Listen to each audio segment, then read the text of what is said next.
Gold trusted gold buyers మీరు తాకట్టు పెట్టిన బంగారాన్ని విడిపించి ఈ రోజు ఉన్న మార్కెట్ ధరకు కొను. ఏదో పార్టీ నడుస్తోందండి, పార్టీ మీటింగ్ నడుస్తోంది. వాళ్ళ తరపున ఎన్ఎస్సి బిల్డింగ్కి తీసుకొచ్చారు హైదరాబాద్లో తీసుకొచ్చి మాకు ఒక సెక్షన్ అనేది ఇచ్చారన్నమాట. కళాకారులకి రేపటి నుంచి ఈ పథకాలు చెప్పాలి, ఇది చేయాలి, ఇది చేయాలని చెప్పేసి ఇలా జరుగుతాయి. మమ్మల్ని అందరినీ ఒక 3 రోజులు ఇక్కడ తీసుకొచ్చారు హైదరాబాద్కి. మా పెదనాన్న కాబట్టి మా అమ్మ పంపించారు. మా పెదనాన్న ఇక్కడికి వచ్చిన తర్వాత మా వారు అక్కడ చూడడం, మీది ఏ ఊరు, ఎక్కడ ఉంటావు, అప్పుడు నాకు కరెక్ట్ 18 సంవత్సరాలండి. 18 సంవత్సరాలు. మీదే ఊరు, ఎక్కడ ఉంటావు అని అడిగితే నేను ఫస్ట్ మా సుబ్బుగాని పిలిచింది అన్న అని పిలిచాను. అన్న మాది పలానా తాళ్ళపూడి దగ్గర, మీరు ఎక్కడన్నా అంటే మా ఆయన ఇట్లా చూస్తున్నాను. అన్న అంట అన్న, ప్రపంచంలో ప్రతి ఓడికి అన్న అని అంటున్నాను. నాకు అర్థం కాల, ఆయన సెన్స్ అనేది నాకు అర్థం కాల. మా పెదనాన్నకి చెప్పామంట, అన్న నాతో మాట్లాడుతున్నారు పెదనాన్న అంటే, మాట్లాడమ్మా తప్పే ఉంది, ఎవరైనా మాట్లాడతారు కదా ఆడపిల్లలు, నాకు మాట్లాడే తప్పే ఉంది. సరే మాట్లాడదాం అంటే నేను 2-3 టైమ్స్ అన్న అన్న అన్న అంటే చెల్ దబ్బే ఊరికి అన్న సాగు కొడుతున్నావు అని అన్నాడు. తర్వాత నాకు 3 days అయిపోయిన తర్వాత రిటర్న్ అయ్యాం అనమాట హైదరాబాద్ నుంచి నెల్లూరుకి. అప్పుడు చెప్పారు, నిన్ను నేను పెళ్లి చేసుకుంటాను అన్న. మా అక్కకి పెళ్లి కాలే అప్పటికి. అంటే వాళ్ళు చెప్పారనమాట, వాళ్ళది వేరే క్యాస్ట్, మాది వేరే క్యాస్ట్. మా సుబ్బు గారు వాళ్ళది, నాది చిన్న క్యాస్ట్, ఆయన పెద్ద క్యాస్ట్. క్యాస్ట్ల గురించి దగ్గర పెద్ద క్యాస్ట్ అనమాట. మా ఇంట్లో ఒప్పుకుంటారు లేదని ఒక టెన్షన్. పైగా నా వయసు కూడా పెళ్లి వయసు కాదు, 18 ఏళ్ళు పెళ్లి వయసు కాదు. నెల్లూరుకి వచ్చేటప్పుడు బస్సులో చెప్పారు నాకు, నువ్వంటే నాకు ఇష్టం, నేను పెళ్లి చేసుకుంటాను. 3 days అక్కడ ఉన్నాం మీ ఎన్ఎస్సి క్యాంపస్ లో. 3 days, 3rd day లో బస్ లో జర్నీ జరిగింది. ఆ జర్నీలో చెప్పారన్నమాట, మా పెదనాన్నగారు నేను ఒక బస్ కూర్చో ఉన్నాము, అవతల సైడ్ సుబ్బు వాళ్ళ టీం కూర్చో ఉన్నారు. బస్సులో అంతా వరుసగా కూర్చో ఉంటే మేమిద్దరం ఒక సీట్లో, మా పెదనాన్న నేను. తర్వాత ఆపోజిట్లో వాళ్ళు ఉన్నారు. నా వంక చూడడం ఇంకా ఇంకుంటుందిగా పురాణం అంతా, వంక చూడడం, నన్ను చూస్తున్నాడు ఈడెవడో, ఎందుకు చూస్తున్నారు, సరే ఈయనకి ఏదో నాకు అర్థమవుతుంది, చిన్న వయసు అయినా సరే తెలుస్తుంది కదా, నన్ను చూస్తున్నారు, ఈయనకి నేను నచ్చాను అంటే మనకు నిజంగా పెళ్లి వయసు వచ్చిందా అంటే ఆ క్యూట్నెస్ అది బాగుంటుంది. అప్పుడు ఆ చూడడానికైనా వాళ్ళే నన్ను ఒక అబ్బాయి చూస్తున్నాడు, ఇదేంట్రా ఇది, ఈ అబ్బాయికి ఏం చెప్పాలి, ఎలా చెప్పాలా తెలీదు. సరే ఇంటికి వెళ్ళిపోయి నేను పెళ్లి చేసుకుంటానే, ఇదంతా అయ్యే మ్యాటర్ కాదులే, నాకు మా అక్కకే పెళ్లి కాలేదు, వద్దు నాకు చెప్పారనమాట. మా క్యాస్ట్ వేరే అంటే నా క్యాస్ట్ గురించి మా ఫ్రెండ్స్ని నా పక్కన చేసిన వాళ్ళంతా నా ఫ్రెండ్స్ ఉన్నారు, వాళ్ళంతా నా క్లాస్మేట్స్. వాళ్ళని అడిగి కనుక్కున్నారంట, ఈ అమ్మాయిది ఏ ఊరు, ఎక్కడ ఉంటుంది, ఏం చదువుకుంది, ఏ క్యాస్ట్, ఇదంతా అడిగారంట. అడిగితే వాళ్ళు వచ్చి నాకు చెప్పారు, నీ గురించి అడుగుతున్నారు అన్న, డీటెయిల్స్ అన్నీ అడిగాడంటే. నేను తర్వాత అడిగాను, ఎందుకు అప్పుడు కూడా నేను అంటున్నాను ఏమని, ఎందుకన్నా నా గురించి డీటెయిల్స్ నాకు అన్నే లోపల వెటకారం ఉంది, వీడిని ఏడిపిద్దాము, నాకు తెలుస్తుంది, నాకు లైన్ వేస్తున్నాడని నాకు తెలుస్తుంది, బట్ ఏడిపిద్దాం, అవాయిడ్ చేద్దాం, చూద్దాం నిజంగా ఇది అట్రాక్షనా లేకపోతే ఇది లవ్వా, ఇది కన్ఫర్మ్ లేదు. ఆయన ప్రపోజ్ చేసిన ఎన్ని రోజులకు మీ మ్యారేజ్ జరిగింది? 1.5 month. 1.5 month మీరు ఫిక్స్ అయిపోవడం, వచ్చేయడం, మ్యారేజ్ చేసుకోవడం. అసలు ఇక్కడ వరకు ఓకే, సరదాగా జరిగిపోయింది. ఒక చిన్న మధ్యతరగతి కుటుంబం, ఇంటి నుంచి బయటకు వచ్చారు, బిలో మధ్యతరగతి కన్నా బిలో మధ్యతరగతి, బిలో మిడిల్ క్లాస్. జోబిలో 13 రూపాయలు ఉన్న వ్యక్తిని ఎలా నమ్మి, ఏమి నమ్మి పెళ్లి చేసుకున్నారు? మిమ్మల్ని ఎలా నమ్మాలంటే ఎస్పీ శివధర్ రెడ్డి గారి దగ్గరికి నన్ను తీసుకెళ్లాడు. ప్రజెంట్ ఇప్పుడు ఆయన హైదరాబాద్కి వచ్చున్నారు. ఎస్పీ శివధర్ రెడ్డి గారు అక్కడ ఉన్నారనమాట. అప్పుడు నెల్లూరులో నడుస్తున్నారు, ఆయన ఎస్పీగా ఉన్నారు. ఆయన దగ్గరికి తీసుకెళ్ళి నేను అడిగిన క్వశ్చన్కి ఆయన చెప్పిన ఆన్సర్ ఏంటంటే, ఎస్పీ శివధర్ రెడ్డి గారి దగ్గరికి వెళ్తాం, పోలీస్ సంరక్షణలో నిన్ను పర్మిషన్ తీసుకుని నేను పెళ్లి చేసుకుంటాను, నీకు ఓకేనా అని అన్నాడు. నాకెందుకు, ఆడపిల్లలకు కావాల్సింది ఏంటి, సేఫ్టీ. మా అమ్మ ఈ ప్రపోజల్ మా అమ్మకి చెప్పానమాట, ఇట్లా ఒక అబ్బాయి నన్ను ఇష్టపడుతున్నారంటే మా అమ్మ 2 పీకింది. అందరం తిట్టడం మొదలు పెట్టారు. మా మేనమామ వాళ్ళు ఇంటికి వచ్చారు, తిట్టారనమాట. మా మేనమామకి ఇంకో మేనమామకి కొడుకున్నారు, ఆ మామకి ఇచ్చి పెళ్లి చేద్దామని ఫిక్స్ అయ్యారు మెంటల్గా. ఆడికి కూడా తెలిసింది. ఆడి కూడా ఏంటంటే ఒక ఏరేవండి ప్రేమించింది ఈ పిల్ల, అప్పుడే ఈ పిల్ల వయసుకి ఈ పిల్ల ప్రేమానంది అంటే వీళ్ళందరి మంది నేనేం తప్పు చేస్తే తలంచుకుంటున్నాను, ఒక వ్యక్తిని ఇష్టపడడం కూడా తప్పేనా అంటే మనసుకి కూడా. రేపు నేను అడిగిన మాటలు ఏంటంటే మా అమ్మని రేపు నా మనసుకే తెలియని వ్యక్తిని తీసుకొచ్చి నా ముందు కూర్చోబెట్టి పెళ్లి చేసేసుకోమంటారు, ఆడు బాగా చూసుకుంటాడో లేదో తెలుసు. 1 monthలో నీకు, మా అమ్మ అడిగింది కూడా, 1 monthలో నీకు ఆ అబ్బాయి గురించి ఏం తెలిస్తే, పోనీ రేపు నువ్వు చూపించే 2 నిమిషాల్లో అబ్బాయి గురించి నాకేం తెలుస్తుంది, పోనీ నీకు తెలుసా అమ్మ, మీరు చాలా స్ట్రాంగ్ గా ఉన్నారు.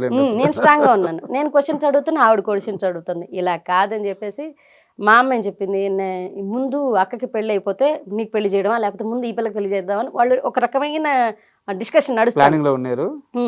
నడుస్తుంది. మా సుబ్బు గారికి చెప్పాను అనమాట. సుబ్బు ఇలా నడుస్తుంది అని చెప్పి, మా ఊర్లో అప్పుడు నాకు సెల్ ఫోన్ లేదు, ఇంట్లో ఫోన్స్ లేవు. ఊర్లో ఎస్టీడీ బూత్ ఉంది. ఎస్టీడీ బూత్కి వెళ్ళి నా ఫ్రెండ్ ఒక అమ్మాయి ఉండే, కృష్ణవేణి అనేసి, ఆమె ఆ ఊర్లోనే ఉంటుంది. ఆమెకి మ్యాటర్ అంతా చెప్పాను. ఆమె దగ్గర డబ్బులు తీసుకొని ఎస్టీడీ బూత్కి వెళ్ళి ఫోన్ చేసి మా సుబ్బు గారు ఒక ఫోన్ నెంబర్ ఇచ్చారు. ఆ నెంబర్కి చేస్తే వాళ్ళ ఇంటికి ల్యాండ్ లైన్కి పోతుంది అది. ఆ ల్యాండ్ లైన్కి ఫోన్ చేసి స్వప్న అని చెప్పాను అనమాట నా పేరు. అంటే ఎత్తుకోవడం మా సుబ్బు గారికి కొన్ని పాయింట్స్ భలే నచ్చాయనమాట నాకు. ఎత్తుకోవడమే వాళ్ళ అమ్మగారు ఎత్తారు ఫోను. ఎవరమ్మా అని అంటే, నేను స్వప్నని అని చెప్పాను. స్వప్నని అంటే, సుబ్బు గారితో మాట్లాడాలి, మొన్న నాకు ఈ నెంబర్ ఇచ్చారు, వాళ్ళ టీంలో చేశాను నేను అని అంటే, వాళ్ళ అమ్మ వెళ్ళిపోయారు. ఫోన్ ఇచ్చేసి సుబ్బు గారికి వాళ్ళ అమ్మ వెళ్ళిపోయారు. ఆయన ఎత్తుకోవడం చెప్పి నేను రా అన్నాడు. అర్థమైపోయింది. అదేంటది అదేంటది నా పేరు, నేను స్వప్న అని చెప్పాను కదా, నీకు ఎలా తెలుసు అంటే, నేను లైఫ్లో ఇచ్చిన నంబర్ నీకేను, వేరే ఆడపిల్లకి లేదు. సో స్వప్న అనే పిల్ల నా టీంలో ఎవరూ చేయలేదు. నాకున్నది ఒకటే ల్యాండ్ లైన్ నెంబరు, అది నేనే నీకు ఇచ్చాను, నాకు గుర్తుందే అన్నాను. మరి నువ్వు వేషాలకి నాకు చెప్పకనా ఉన్నాడు. సరే చెప్పంటే ఇదంతా మ్యాటర్ చెప్పాను అనమాట. మా అమ్మ వాళ్ళు వేరే అతను చూస్తున్నారు అంటే, సరే నీ నిర్ణయం ఏంటి, వస్తే పెళ్లి చేసేసుకుంటా అన్నాడు. నువ్వు వస్తే నేను పెళ్లి చేసుకుంటా, మా అమ్మ పక్కన ఉంది, నేను బయటకు వచ్చి మాట్లాడతాను, ఇదే ఎస్టీడీ బూత్కి వచ్చి ఫోన్ చేస్తాను, ఫ్రెండ్ ఫోన్ నా దగ్గర ఫోన్ ఉంది, చిన్నది ఉంది వాళ్ళ దగ్గర. ఆ ఫోన్ నుంచి ఫోన్ చేశాడు అన్నమాట బయటకు వచ్చి. నేను అక్కడే నిల్చో ఉన్నాను. తను వెళ్ళి కూడా అప్పటికి 10 minutes అయిపోతుంది. నాకు ఫోన్ చేస్తాడా లేదా అని నాకు పక్కన టెన్షన్. ఎస్టీడీ బూత్లో ఉన్నాను నేను. మళ్ళీ రిటర్న్ కాల్ చేస్తే ఆ ఎస్టీడీ బూత్ ఆవితే మళ్ళీ నాకు ఇచ్చింది అనమాట. ఇందాక చేసిన అన్న వాళ్ళకి, బయట వాళ్ళకి ఏం చెప్తాం, ఇందాక చేసిన అన్న చేశారు అంటే సరే మాట్లాడుకుంటున్నాం అనమాట. మళ్ళీ ఎక్కడ మ్యాటర్ తెలిస్తే మా అమ్మ దాకా వెళ్ళిపోద్దు, ఆపేస్తారని ఒక టెన్షన్ ఉండే. సరే ఫోన్ చేసి మాట్లాడితే, సరే అమ్మా నువ్వు బయలుదేరి వచ్చేసి నేను ఎస్పీ గారి దగ్గర తీసుకెళ్ళి నీకు సెక్యూర్గా ఉండేదానికోసం, నువ్వు నన్ను నమ్మేదానికోసం, సరే మీ అమ్మ అడిగిన క్వశ్చన్స్ అన్నీ కరెక్టే, ఆవిడ అడగడంలో తప్పే లేదు, నువ్వు రా, నేను పెళ్లి చేసుకుంటా. సరే తీసుకెళ్ళాడు. ఈ స్ట్రగుల్ పీరియడ్లో నాకు నమ్మకం కలిగింది అనమాట. ఇప్పుడు ఎన్ని సంవత్సరాలు అవుతుంది పెళ్ళి? 15 సంవత్సరాల పైన అయిపోయిందండి. ఇప్పుడు ఎలా ఉన్నారు మీ సుబ్బు? బాగున్నారు. మీ సుబ్బులాగే ఉన్నారా? ఏం చేంజెస్ రాలేదా? వచ్చాయి, కానీ వెంటనే అంటే తన చేంజెస్ ఎలా ఉంటాయని షార్ట్ టెంపర్, ఈ ఆర్థిక ఇబ్బందులు ఇవన్నీ చూసుకుంటూ ఈ బాధ్యతల వల్ల, ఇద్దరు ఆడపిల్లల వల్ల అప్పుడప్పుడు కోపడతారు, గొడవలు జరుగుతాయి. ఆయన ఎంత గొడవలు జరిగినా నా సర్వెండింగ్ తిరుగుతూ ఉంటాడు అనమాట.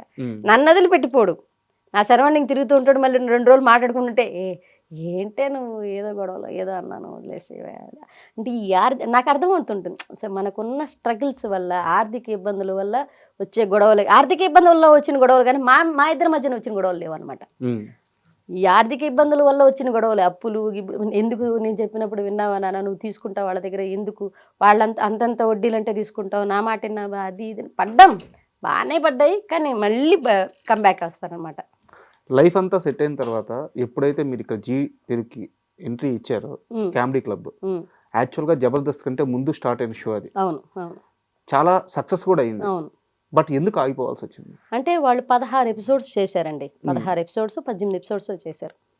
లైవ్లో మ్యూజిక్, అక్కడ ఉన్న ఎడిటింగ్ కూడా లైవ్లోనే. అంటే మనం ఇక్కడ ఎపిసోడ్స్ చేసేసిన తర్వాత ఎడిటింగ్ తీసుకెళ్ళి దాన్ని టెలికాస్ట్ ఇదంతా లేదు. ఆవిడ చునియా గారు అనేసి బాస్ సినిమా డైరెక్టర్ అనమాట ఆవిడ. మాకు ఆ షో చేసిన ఆవిడ లైవ్లో ఎడిటింగ్ పెట్టించారు. పెద్ద అప్పుడు సీరియల్లో ఫామ్ అవుతున్న వాళ్ళని చేత, తర్వాత సినిమాల్లో బాగా ఎక్కువ ఫామ్ అయిన వాళ్ళని తీసుకొచ్చి పోటీగా పెట్టి, మా నెల్లూరు వాళ్ళని పోటీగా పెట్టి చేశారనమాట. కానీ ఆవిడ లేడీ కదా, వాళ్ళ స్ట్రగుల్ ఏంటో మాకైతే అర్థం కానీ 16 ఎపిసోడ్ తర్వాత ఆపేశారు, షోనే ఆపేశారు. ఆవిడ కూడా ఏంటి, తొక్కేసే వాళ్ళు ఉంటారు, ఈ షో కాకపోతే ఇంకో షో ఎదుగుతా నేను, ఇది కాకపోతే ఇంకోటి ఇస్తా నేను. బాధేసిందా 16 ఎపిసోడ్లు, కానీ ₹1,00,000 ప్రైజ్ మనీ మేము కొట్టామన్నమాట. సినిమా వాళ్ళతోటే, సీరియల్ వాళ్ళతోటే, మేము అసలు ఆర్టిస్టులమే, అక్కడ వెండి తెరకు సంబంధం లేని వాళ్ళతోటే మేము వచ్చి పోటీ చేసి మేము నవ్వించాము. అసలు ఏమీ తెలియదు అప్పుడు. ఈ స్టేజ్ ఫియర్ ఎంత ఉండేదంటే, స్టేజ్ షోలు చేసినా సరే చుట్టూ కెమెరాల మధ్యలో మేము, చుట్టూ కెమెరాలు కాకుండా చుట్టూ మనుషులు మధ్యలో మేము ఉన్నాం ఇంతకాలం. అక్కడ చుట్టూ కెమెరాల మధ్యలో మేము. అంతే కదా. ఏంట్రా బాబు ఎట్టు తిరగదామన్నా కానీ ఏమంటారు, ఏం మాట్లాడాలో, ఎటు వెళ్ళాలో, ఎటు రావాలో ఈ టెన్షన్ ఉండేదన్నమాట. ఆ సమయంలో మీ చుట్టూ చాలా మంది స్టార్లు ఉన్నా ఒక్క ఈటీవీ ప్రభాకర్ గారు మాత్రం మిమ్మల్ని చాలా ఓన్ చేసుకున్నారంట, మీ టీం ని చాలా సపోర్ట్ గా నిలిచారంట. ఏంది ఆయనతో అనుభూతి ఏంది? ఆయన ఏం చెప్పారంటే, నేను కింద స్థాయి నుంచి ఎదిగిన వ్యక్తిని. ఎప్పుడు కూడా ఈ స్థాయి నుంచి ఎదిగిన వాళ్ళకి పక్కనోడి కష్టాలు అర్థం అవుతాయి. అది ఉన్న పళంగా ఆర్టిస్టులు అవుతారు చూసారు, మధ్య మధ్యలో మనకు తెలియకుండా మన సైడ్కి ఆఫర్ వచ్చేస్తుంది. అలాంటి వాళ్ళకంటే పక్కనోడి బాధలు అర్థంగా. మేము చిన్న స్థాయి నుంచి ఎదిగిన వాళ్ళం కాబట్టి వాళ్ళు మాట్లాడారు అనమాట. ఏం చేస్తుంటారమ్మా మీరు, మా ఆయన మా అన్నయ్య మేము ఒక టీం సార్ పక్కన చేసేవాళ్ళు. మా ఆయనతో బాగా మాట్లాడేవారు ప్రభాకర్ అన్న. మేము ఒక టీం చేసామన్నా, ఇట్లా నెల్లూరులో కూడా ఈవెంట్లు చేస్తాం, అది ఏదంటూ సూపర్. నేను కూడా అప్పటికే ఆయన ప్రొడ్యూసర్ కాల ఈటీవీ ప్రభాకర్ అన్న, ఇప్పుడు ప్రొడ్యూసర్ ఆయన. సీరియల్లో నటిస్తున్నారు, యాంకర్గా కూడా ఉన్నారు ఆయన. ఇట్లా మాట్లాడి నేను ఒక యాంకర్ని అంటే నేను మిమ్మల్ని సీరియల్లో చూశాను సార్ అంటే, మంచిదమ్మా, అవునా, బాగా చేశానా, నేను బాగున్నానా, ఇక్కడికి ఏమైనా సంబంధం ఉందా, మారిపోయానా, మీరు బాగున్నారన్నా అంటే అందరితో మాట్లాడారనమాట. బట్ లేడీ ఆర్టిస్టులు ఎవరు కూడా నన్ను దగ్గర తీసుకోవడం కానీ, నాతో ఫ్రీగా మాట్లాడడం కానీ, ఫ్రీగా మూవ్ అవ్వడం కానీ ఎవరు జరగలేదండి. ఎవరు జరగల. నాకు ఎక్కడ బాధ వేసిందంటే, జీతులు కామెడీ క్లబ్లో అప్పటిదాకా స్టేజ్ షోలు చేసాను. ఒక పల్లెటూరు నుంచి వచ్చిన అమ్మాయి మేకప్ గురించి తెలియదు, హెయిర్ స్టైల్స్ గురించి తెలియదు, ఒక కట్టు బొట్టు కూడా ఏమి సరిగా తెలియదండి. కెమెరా ఫీర్ తప్పితే కెమెరా ముందు ఎలా ఉండాలో నడుచుకోవాలో కూడా తెలియదు. అలాంటి అమ్మాయి వాళ్ళ మధ్యన నిలబడింది అనేసరికి వాళ్ళల్లో ఒక రకమైన అంటే ఈమెను మనకి ఎందుకు సపోర్ట్ చేయాలి వై అన్న క్వశ్చన్ మార్క్ ఉంది వాళ్ళలో. అంటే సారీ టు ఇంటరప్ట్ యు, ఓసారి ఏడ్చారంట, నిజమేనా? అవును, ఏడ్చేశారట. అవును. అంటే ఎక్కడ వాళ్ళ అందరూ వరుసగా రూమ్లు ఇచ్చున్నారు, రూమ్స్ ఉన్నాయి. రూమ్స్ ఉంటే నాకు మాత్రం ఎవరు అందుకే నేను లేడీ ఆర్టిస్టులు ఎవరు దగ్గర తీసుకునేది ఎందుకన్నానంటే, మొత్తం వరుసగా సారథి స్టూడియోసా అన్నపూర్ణ స్టూడియోస్ ఏదో స్టూడియోలో జరిగిందండి. జరిగితే అందరూ వరుసగా రూమ్లు ఇచ్చారు. మీరు ఒక లేడీ రూమ్లోకి వెళ్ళండి, ఏదో ఒక లేడీ రూమ్లోకి అంటే చెప్పారు నాకు. ఎవరో రానివ్వట్లేదు, ఎవరూ రానివ్వలేదు.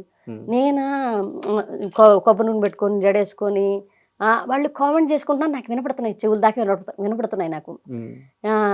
ఏదో ప్రొడక్షన్ అమ్మాయి అంటున్నారు. ఆ ప్రొడక్షన్ అమ్మాయి అంటే కూడా నాకు తెలియదు నిజంగా, ఆర్టిస్ట్ అనట్లా ప్రొడక్షన్ అమ్మాయి అన్నారు.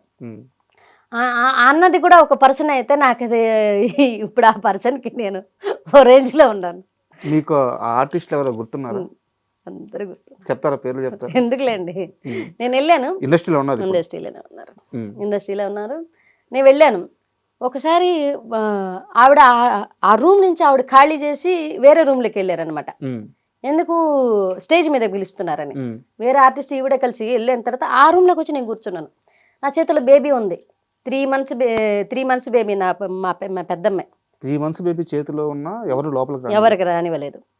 అప్పుడు డైరెక్టర్ గారు వచ్చింది, చునియా గారు. ఆవిడ రూమ్ ఇచ్చింది నాకు. డైరెక్టర్ గారు రూమ్ ఇచ్చి కూర్చోబెట్టిన తర్వాత వాళ్ళ రూమ్ ఆవిడ రెడీ అయిపోయి వెళ్ళిపోతూ, నాన్న నువ్వు నానా అని మాట్లాడింది ఆవిడ. నన్ను హగ్ చేసుకొని, నువ్వు పెద్ద ఆర్టిస్ట్ అవుతావు, రాసి పెట్టుకోమని చెప్పింది. నువ్వు పెద్ద ఆర్టిస్ట్ అవుతావు, దేనికి భయపడకు, దేనికి సిగ్గుపడకు, నీకున్న యాక్టింగ్ని అక్కడ చూపించు.